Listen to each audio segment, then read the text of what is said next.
Hi everybody, Stephanie Parra here with the Arizona Education Association, coming to you on another Friday afternoon. It's Friday, February 8th, and we are closing out the fourth week of the legislative session.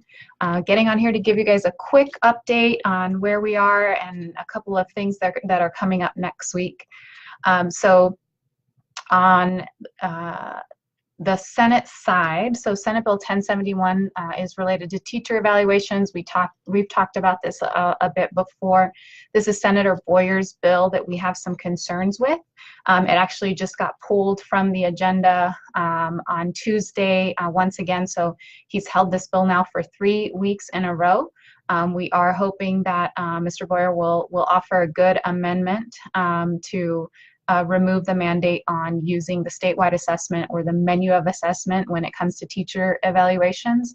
So we are, calling on you all to keep calling your senators, contact Mr. Boyer, let him know kind of where you stand on teacher evaluations, and ask him to offer an amendment that we can get behind.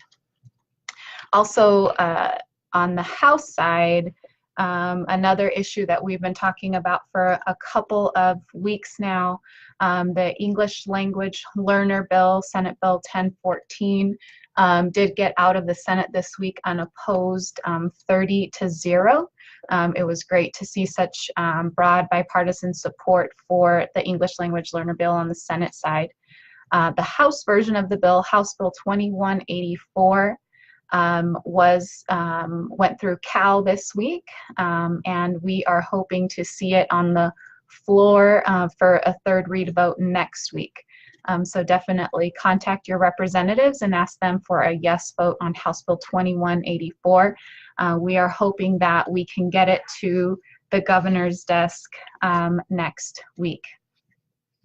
On Monday, in the House Education Committee, House Bill 2185 is Ms. Udall, Representative Udall has introduced this bill. This is related to the corporate tax credits for student tuition organizations, a voucher type of a program that has been growing annually at 20% every year. Ms. Udall's bill would reduce that annual growth to 2%. So we definitely like to see movement towards shrinking these programs and are supportive of that reduction. So that will be on House Education on Monday. One of the things I do want to raise a red flag and share some concern, and I hope that we can drive turnout. So I'm calling on all of our Red for Ed activists out there, sounding the alarm for you all to join me at the Capitol on Wednesday, February 13th, in the Senate Finance Committee. So it'll be at 2 o'clock in the afternoon, or immediately following floor, whatever comes earlier.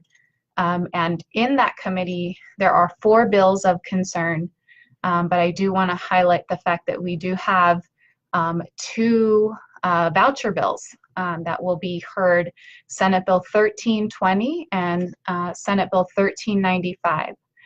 So 1320 is related to voucher oversight. It reduces oversight, takes it away from the Department of Education and moves it to the Treasurer's Office. So we want to see oversight.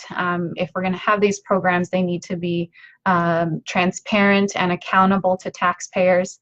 And we believe that this move would reduce any transparency and accountability over this program. So we definitely are opposed to 1320.